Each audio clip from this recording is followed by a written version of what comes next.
Tinatanong nyo na ba if it's time for you to resign from your work para pwede na kayo maging full-time sa business nyo? Kung nararamdaman nyo na yan at iniisip nyo na yan, then this is the episode to watch.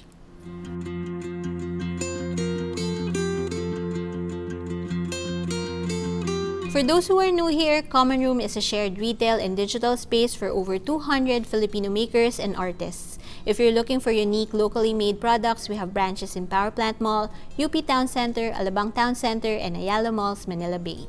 This video is not for everyone. We're specifically talking to those who are struggling to juggle their full-time day job and their side hustle. Kasi at some point, syempre, mapapagod ka rin doing both, right? And somehow, baka hindi mo na rin mabigay yung best mo for both. So, mapapaisip ka, do I stay as a full-time employee or I just dive full-time in my side hustle? Yeah, kasi kami nila ng sister ko, while we're both founders and owners of Common Room, sobrang magkaiba kami ng journey sa pagiging full-time. Maaga akong nag-full-time. Hindi naman maaga. Parang feeling ko meron pang mas aaga. Pero syempre, natakot rin ako. Pero compared to her, mas maaga talaga akong nag-full-time sa business.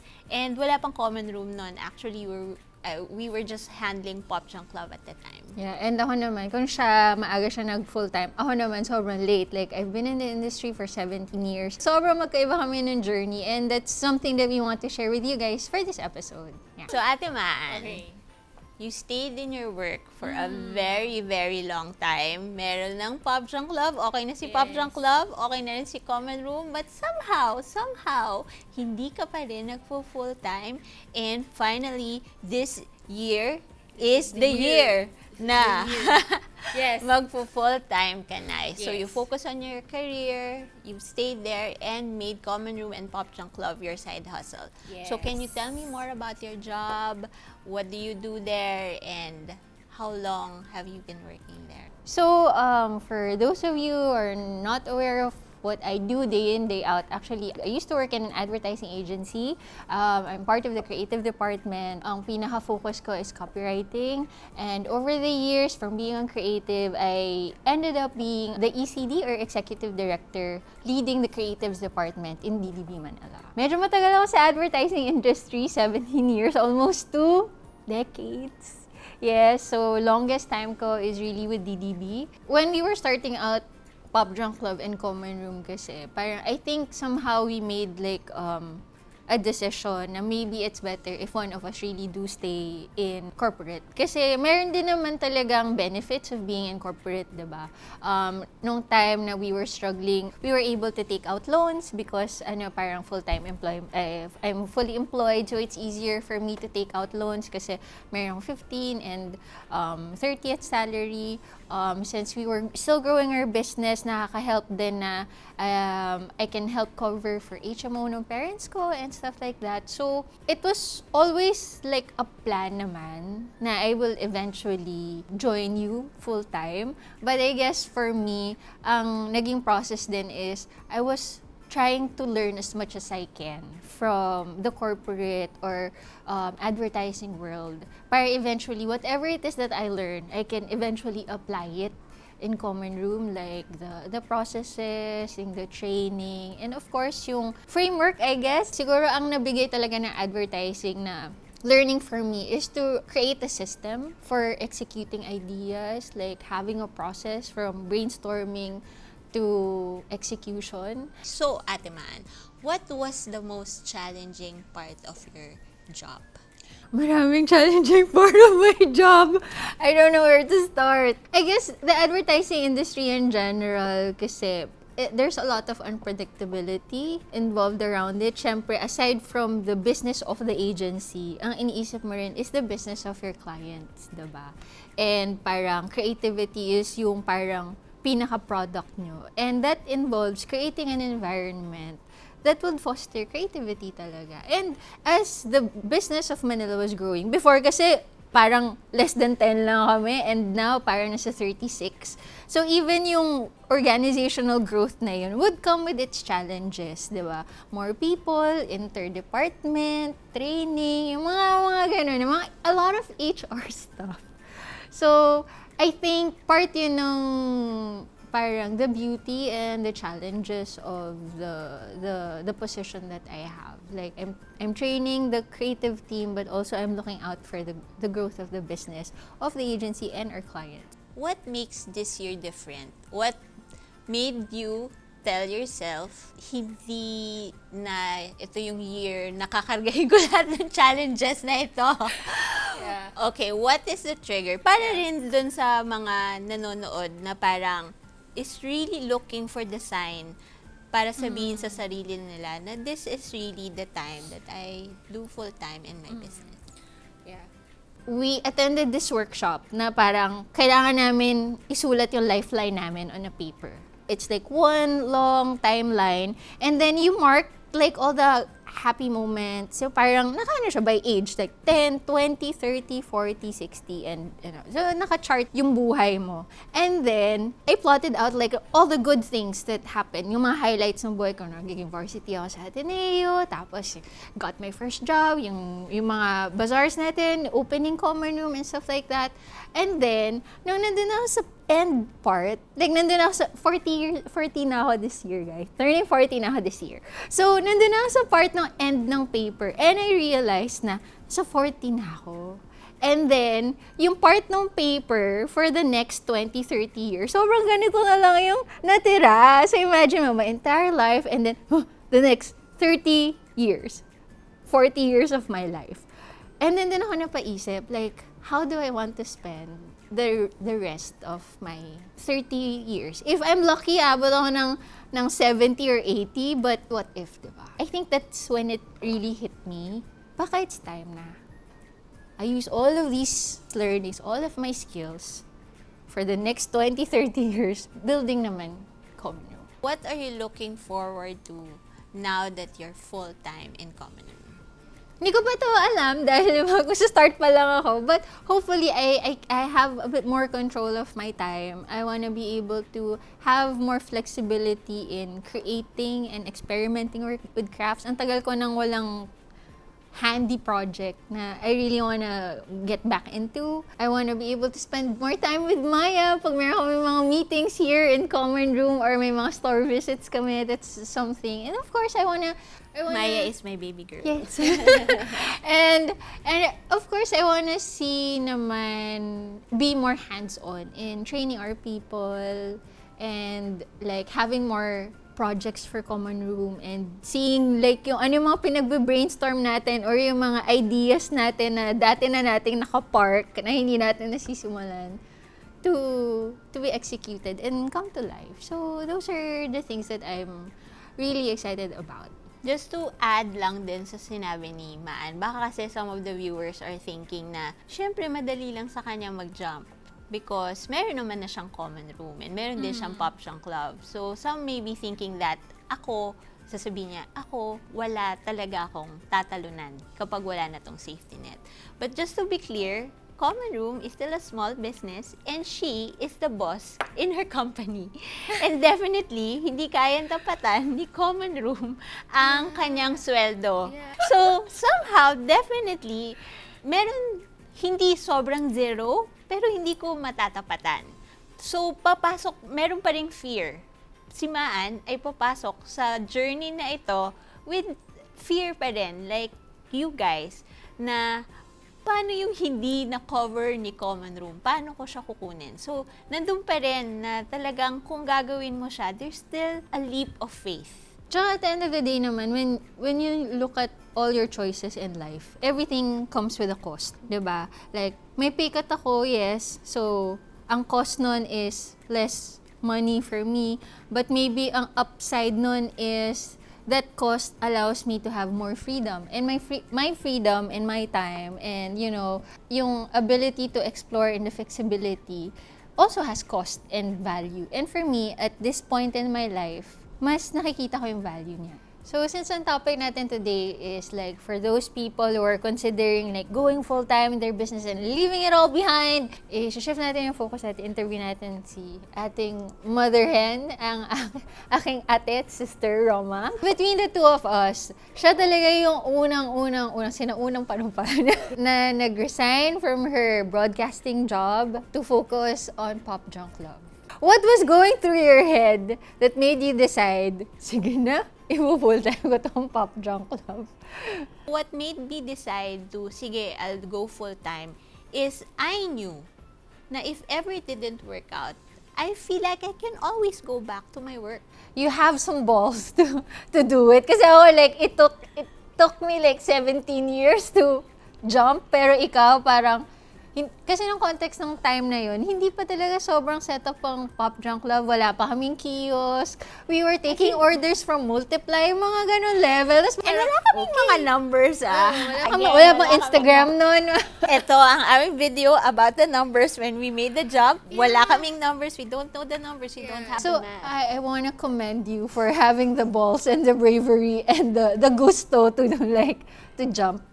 And also, ang pinaka talagang nag-push sa akin, to answer your question, push sa akin to do it full-time is because we were already losing a lot of opportunities in Popjunklove. Okay. So, hindi namin natitignan yung email. When we were kids, we have this favorite show. Yung makeover show. Yeah, Ano ba? home improvement. Home improvement. Sobrang favorite namin siya. Sobrang favorite namin siya. And oh my God, nag-email sila sa amin. Yeah. And nakita ko na siya after 2 months. So parang yun talaga yung sign na parang somehow the business is already picking up. Baka if mag-focus ako sa business full-time, makuha namin yung mga ganong opportunities na nami-miss namin because I have a day job and I just really have to choose dun sa mga opportunities na binabato sa amin dahil limited ako sa time na meron ako. Yeah, you said something kanina na parang hahanapan mo ng paraan or kakayanin mo naman bumalik eh. Parang that resonated with me kasi prior to my resignation, parang ang dami kong in-interview din na makers. Kinausap ko si Kat from Bedazzle, si Simoy ng Haraya. And yung constant na sinasabi nila is, kung wala kang kita, hahanapan mo ng paraan. Or parang kung slow yung sales mo for this month, kakayanin mo siya kasi wala ka naman choice eh. Kakayanin mo siya. It's not like you don't have other options or alternatives para mapunan yung financial or financial challenges mo with your business. Kailangan lang din siyang ma-embed in our heads na when you resign or when you do take that full-time job, hindi lang naman yun yung pwede mong gawin. Pwede ka mong mag-iba. What if ayaw mo maging empleyado ng any other company, tas gusto mo lang from the start, I wanna be my own boss? Siyempre, manggagaling ako sa hindi ko na-experience yun. Just to be clear ha. So, I'm sure it's gonna be harder. It also depends on your background. Maybe naman you have savings or you have families to support that lifestyle or career that you will pursue. It really depends, di ba? Pero definitely, let's say na wala ka ng lahat ng yun. It's gonna be really hard. Kasi you're starting from scratch. And when you start from scratch, hindi mo talaga, lalo na ngayon na sobrang saturated na ang online, di ba?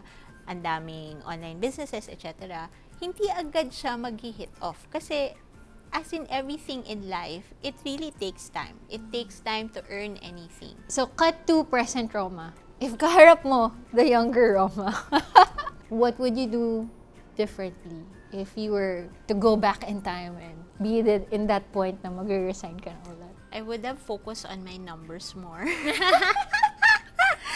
When I left my job to do the business full-time, ando naman ako sa, overconfidence naman. Like, kasi I have a business and it's earning sometimes and may bazaar.